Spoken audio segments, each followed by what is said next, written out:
Hello guys and welcome back to another episode on the SAGA channel. Today we're going to talk about the Insta360 One RS 1-inch sensor action camera. Full disclosure, this camera was sent to me by Insta360. I've never owned an Insta360 action camera before. They sent it to us, I'm assuming, knowing that we're a scuba diving channel. It came with the underwater housing, so of course we're going to review the Insta360 One RS 1-inch action camera for scuba divers.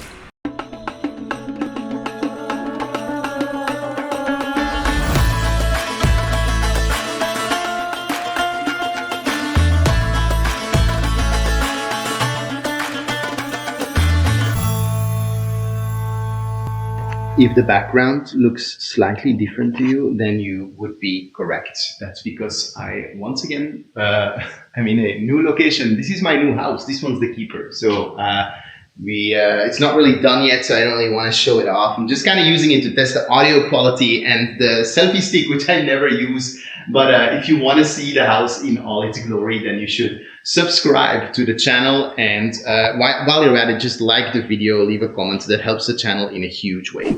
The Insta360 One RS 1-inch sensor action camera. That's a mouthful. And as I said, it's my first Insta360. I am, as most divers, I think, very used to shooting on the GoPro, which I have here sort of for comparison maybe.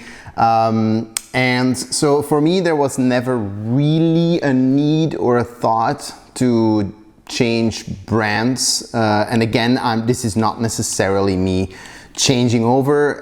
Insta360 sent me this package, which is very specific for scuba divers, in the sense that it does of course come with the waterproof case up to 60 meters, although that remains to be tested. And what I sort of first impressions, because I'm very much approaching this from a scuba diver point of view who maybe has a GoPro action camera and is wondering what else is out there, right? So as much as I don't want to compare it too much and definitely want to have a look at it in its own right, as a scuba diver, having this in front of me, what do I like and what do I maybe not like so much? So the first thing and the biggest thing, and that is not just this particular model, but that is Insta360 in general, is that it is modular. So the lens and the core and the battery are all separate components, which is very interesting. Right now, the battery being its own separate component is maybe almost a little bit of I mean, it's window dressing, right? Because batteries are always, or with most action cameras, are interchangeable. They're just inside the core. So yeah, it does look a lot bigger, but it does seem to last about the same amount of time. So yes, you definitely have the battery as part of the modular design. And then maybe a little bit more interesting is that the lens and the core, the screen, are separate components. That's interesting, right? First of all, because that allows you to easily flip over, and I think this is relatively ingenious. You can use the action camera with the screen facing you and the lens facing the other way, but then you can easily just uncouple them, turn one around, recouple them, and now you've got a front-facing camera with a front-facing screen, rather, with the exact same resolution, which is much, but that you would have as if it were the back-facing screen. So that's interesting, right? And the modular design stays intact, so no matter which way you couple this, the battery then of course still fits. So that's really cool. I mean, I'm a big fan of modular design. About 10-15 years ago, there was a lot of talk about modular cell phones. So that for those people who thought cameras were really important, they could buy an upgraded camera. People who wanted more battery life and not really anything else special could have a bigger battery. You could upgrade the screen, and that way you would the phone would grow with you. right? So as your needs changed or as technology sort of improved, you could figure out which bits and pieces of technology were relevant to you and grow your phone with you. That never really took off. I'm not sure why. I didn't really, stay in the loop on that, but this is to a point, right? Very much that idea.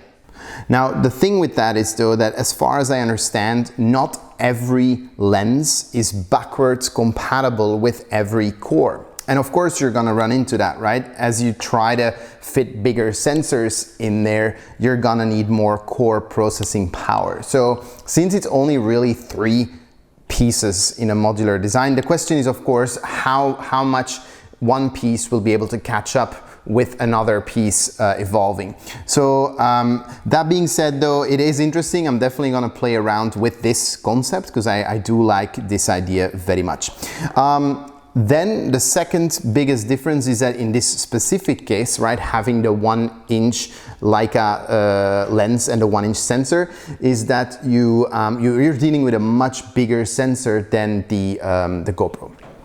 So that's supposed to give you a lot more light in darker environments. Now, scuba diving is of course, generally speaking, relatively dark, right? Obviously you're going underwater, light has a harder time reaching depth the deeper you go. So in theory, this 1-inch sensor is supposed to definitely perform a lot better than most competing brands who do not have a 1-inch sensor.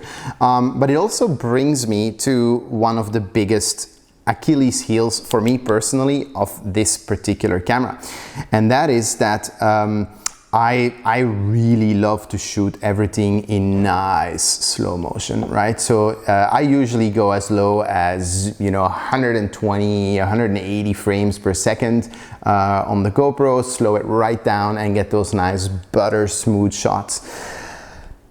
30 frames per second, that's what you're gonna get if you shoot on the 1-inch. So you do get a nice large 6K image, I believe.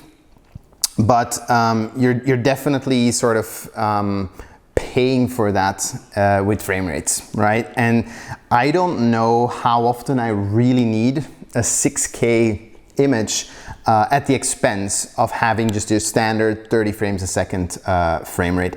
So that's something that we're gonna have to figure out. The idea is that you can get a lot more cinematic footage, right? But at normal playback speed or at normal recording speed. So that is something to keep in mind. I am also still looking for the 360 lens. So the brand name is Insta360, but this isn't a 360 camera. So we're supposed to be able to swap this out, but I have a hard time finding the 360 lens separately. And I think that is because you need a 360 core. Which I still need to do more research about, but I couldn't buy it separately. And that brings me back to, what good is the modular design if you can't swap out one piece at a time? Fun fact, I also got this with a selfie stick, and I don't like the selfie sticks at all.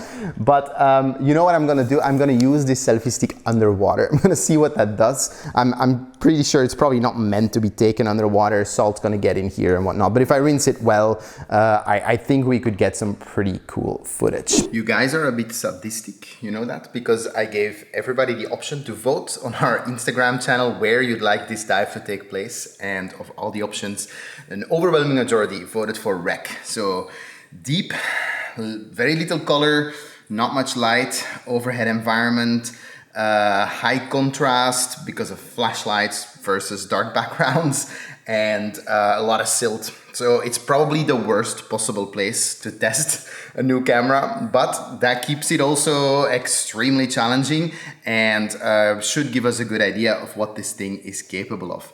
If you wanna vote on future videos, make sure to follow the Instagram account. Yeah, let's go.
First look here at the Insta360 One RS in a wreck, 100 feet, 30 meters deep, very low visibility, pretty dark, but it was great to test it that way because now we really see what this thing can and cannot do, right? And I personally have to say, if I can only really compare it to a GoPro, it's holding up really well, as you can see in the footage. If you have any experience shooting with action cameras at greater depths, you're obviously losing a tremendous amount of light. That's to be expected. You're going to be dealing with very low contrast imagery that's very blurry, and I think all the I did adjust the footage a little bit, right? And all the footage came back usable for what we were doing. So I do feel like I'm not doing Insta360 justice by just doing this. I think it warrants another video with shallower shots, a little bit more cinematic as what this is made for. So next episode we'll talk about that and the settings and post-production workflow, so we can get some proper shots out of this in less sadistic conditions. Thank you guys for watching. Thank you for voting on the Instagram channel as well. Be sure to follow that and be sure to subscribe to the video, and I'll see you guys next time.